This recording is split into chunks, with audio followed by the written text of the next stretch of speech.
the Apocalypse. We can now turn to examine those wonderful words, full of profound mystery from the Apocalypse and the Apostle Paul's epistle to the Ephesians, which are placed as the epigraph of this section. The apocalyptic angel swears that there shall be time no longer. We know not what the author of the Apocalypse wanted to convey, but we do know those states of spirit when time disappears. We know that in this very thing lies the change of our time sense, the beginning of the fourth form of consciousness in expression, the beginning of the transition to cosmic consciousness.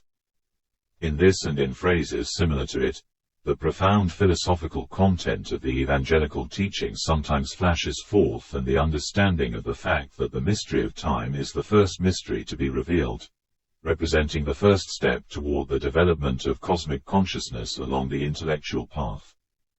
But what did the apocalyptic sentence mean? Did it mean precisely what we are now able to construe in it? Or was it simply a bit of verbal art, a rhetorical figure of speech, the accidental harping of a string that has continued to sound up to our own time through centuries and millennia with such a wonderfully powerful, true and beautiful tone of thought? We know not now, nor shall we ever, but the words are full of splendor, and we may accept them as a symbol of remote and inaccessible truth. The Apostle Paul's words are more strange, even more startling by reason of their mathematical exactness. The author Nikolai Dobrolubov in the book Invisible speaks of them in reference to the fourth measure of space. Truly, what does this mean? That ye, being rooted and grounded in love, may be able to comprehend with all saints what is the breadth and length and depth and height. First of all, what does the comprehension of breadth and length and depth and height mean? What is it but the comprehension of space? And we now know that the comprehension of the mysteries of space is the beginning of higher comprehension. The Apostle says that being rooted and grounded in love, with all saints, they may comprehend what space is. This could be restated as, sanctity will give you a knowledge of space. Here arises the question, why must love give comprehension? That love leads to sanctity, this is easily understood. Love in the sense that the Apostle Paul understands it, chapter 13 of the first epistle to the Corinthians, is the highest of all emotions, the synthesis, the blending of all highest emotions. Incontestably, this leads to sanctity. Sanctity, that is the state of the spirit liberated from the duality of man, from his eternal disharmony of soul and body. In the language of the Apostle Paul, sanctity meant a little less than in our contemporary language. He called all members of his church saints. Sanctity meant to him righteousness, morality, and religiosity. We say that all this is merely the path to sanctity. Sanctity is something more, something attained. But it is after all immaterial how we shall understand his words, in his meaning or in ours. Sanctity is a superhuman quality. In the region of morality it corresponds to genius in the region of mind. Love is the path to sainthood, but with sanctity the Apostle Paul unites knowledge. Saints comprehend what is the breadth and length and depth and height, and he says that all, through love, may comprehend this with them. But may comprehend what, exactly?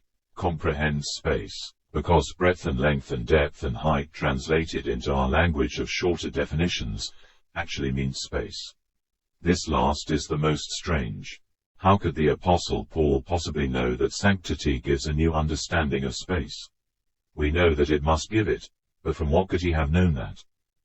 None of his contemporaries ever united sanctity with the idea of the comprehension of space, and in general there was no discussion at all about space at that time, at least not among the Greeks and Romans. Only now, after Kant and after we have had access to the treasures of thought of the Orient, do we understand that the transition into a new phase of consciousness is impossible without the expansion of space sense. But we wonder if this is what the Apostle Paul wanted to say. That strange man, Roman official, persecutor of the first Christianity, who became its preacher, philosopher, mystic, the man who saw God, the bold reformer and moralist of his time, who fought for the spirit against the letter, but was of course not responsible for the fact that he himself was understood by others not in the spirit, but in the letter. Is it this that he wanted to say? We do not know. But let us look at the words of the Apocalypse and the Epistles from the standpoint of the usual positivistic thinking, which sometimes condescendingly agrees to admit the metaphorical meaning of mysticism. What shall we see? We shall see nothing. The flash of mystery which appeared just for an instant will immediately disappear.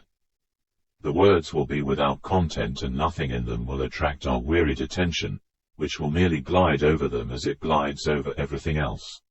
We will indifferently turn the page and indifferently close the book, an interesting metaphor, yes, but nothing else. And we fail to observe that we rob ourselves, deprive life of all beauty, all mystery, all content, and wonder afterwards why everything is so uninteresting and detestable to us. Why we do not desire to live, and why we do not understand anything around us. We wonder why brute force wins, or deceit and falsification, though to these things we have nothing to oppose. The method is inadequate. In its time, positivism appeared as something refreshing, sober, healthful and progressive that explored new avenues of thought. After the sentimental speculations of naive dualism, positivism was indeed a great step forward. Positivism became a symbol of the progress of thought, but we see now that it inevitably leads to materialism, and in this form arrests thought. From revolutionary, persecuted, anarchistic and free thinking, positivism became the basis of official science. It is decked out in full dress. It is given medals. There are academies and universities dedicated to its service. It is recognized. It teaches. It tyrannizes over thought. Having attained to well-being and prosperity, positivism immediately opposed obstacles to the forward march of thought. A Chinese wall of positivistic sciences and methods is built up around free investigation. Everything rising above this wall is condemned as unscientific, and seen in this way positivism, which before was a symbol of progress, now appears as conservative and reactionary. The existing order is already established in the world of thought, and to fight against it is declared to be a crime. With astonishing rapidity, those principles which only yesterday expressed the highest radicalism in the region of thought have become the basis of opportunism in the region of ideas and serve as blind alleys, stopping the progress of thinkers. In our eyes this occurred with the idea of evolution, upon which it is now possible to build up anything, and with the help of which it is possible to tear down anything.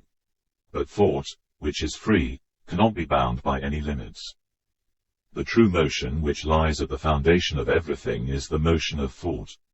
True energy is the energy of consciousness, and truth itself is motion, so can never lead to arrestment or to the cessation of search. The true and real progress of thought is only in the broadest striving toward knowledge that does not recognize the possibility of arrestment in any found forms of knowledge at all. The meaning of life lies in eternal search, and only in that search can we find something truly new.